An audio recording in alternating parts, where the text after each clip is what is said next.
हरे कृष्ण। प्यारे भक्तों, आइए श्रवणपान करते हैं वैशाख मास के कृष्ण पक्ष की वरुथिनी एकादशी की कथा। धर्मराज युधिष्ठिर बोले, हे भगवान, मैं आपको नमस्कार करता हूँ। आपने चैत्र मास के शुक्ल पक्ष की एकादशी अर्थात कामदा एकादशी के बारे में विस्तार पूर्वक बतलाया। अब आप कृपा करके वैशाख कृष्ण एकादशी का क्या नाम है तथा उसकी विधि एवं महात्म्य क्या है, यह भी बताइए। भगवान श्री कृष्ण ने कहा, हे राजेश्वर, वैशाख मास के कृष्ण पक्ष की एकादशी को वरुथिनी एकादशी के नाम से जाना जाता है। यह सौभाग्य देने वाली, सब पापों को नष्ट करने वाली तथा अंत में मोक्ष देने वाली है। इसकी महात्म्य कथा आपसे कहता हूँ। प्राचीन काल में नर्मदा नदी के तट पर मानधाता नाम का राजा राज्य करते थे। वह अत्यंत दानशील तथा तपस्वी थे। एक दिन जब वह जंगल में तपस्या कर रहे थे, तभी न जाने कहाँ से एक जंगली भालू आया और राजा का पैर चबाने लगा। राजा पूर्ववत अपनी तपस्या में लीन रहे। कुछ देर बाद पैर चबाते चबाते भालू राजा को घसीट कर पास के जंगल में ले गया। राजा बहुत घबराया, मगर तापस धर्म अनुकूल उसने क्रोध और हिंसा न करके भगवान विष्णु से प्रार्थना की। करुण भाव से भगवान विष्णु को पुकारा। उसकी पुकार सुनकर भगवान श्री हरि विष्णु प्रकट हुए और उन्होंने चक्र से भालू को मार डाला। राजा का पैर भालू पहले ही खा चुका था। इससे राजा बहुत शोकाकुल हुए। उन्हें दुखी देखकर भगवान विष्णु बोले, हे वत्स, शोक मत करो, तुम मथुरा जाओ और वरुथिनी एकादशी का व्रत रखकर मेरी वराह अवतार मूर्ति की पूजा करो। उसके प्रभाव से पुनः सुदृढ़ अंगों वाले हो जाओगे।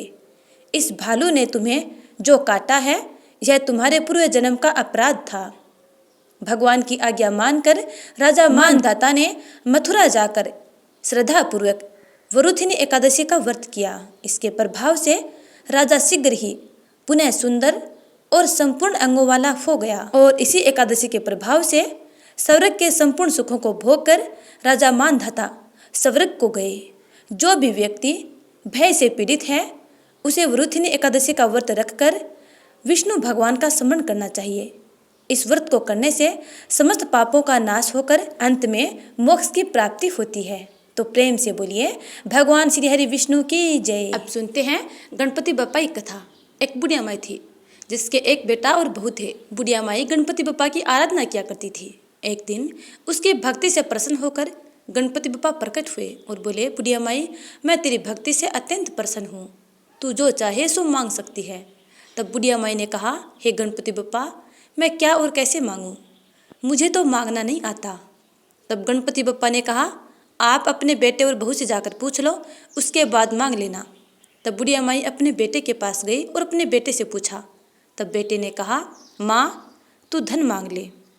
उसके बाद बुढ़िया माई अपने बहू के पास गई और बहू से पूछा। तब बहू ने कहा, माँ जी, नाती और पोते मांग लो। तब बुढ़िया माई ने सोचा, ये दोनों तो अपने मतलब की मांग रहे हैं, मुझे अपनी पड़ोसिनों से जाकर पूछना चाहिए। तब बुढ़िया माई अपनी पड़ोसिनों के पास गई और उनसे पूछा। तब पड़ोसिनों ने कहा, बुढ़िया माई, तू क्यों धन मांगे, क्यों नाती और पोते मांगे, तू तो थोड़े दिन ही जिएगी, इसलिए अपनी आंखों की रोशनी मांग ले, जिससे तेरी बची हुई जिंदगी आराम से कट जाएगी।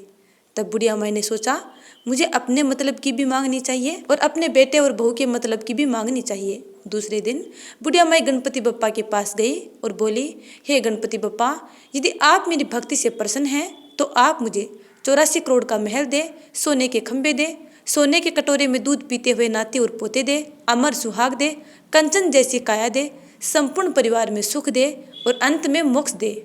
तब गणपति बप्पा मुस्कुराए और बोले, बुढ़िया माई, तूने तो मुझे ठग लिया, किंतु जा, जो कुछ तूने मांगा है सब कुछ वैसा ही मिलेगा। इतना कहकर गणपति बप्पा वहाँ से अंतर ध्यान हो गए।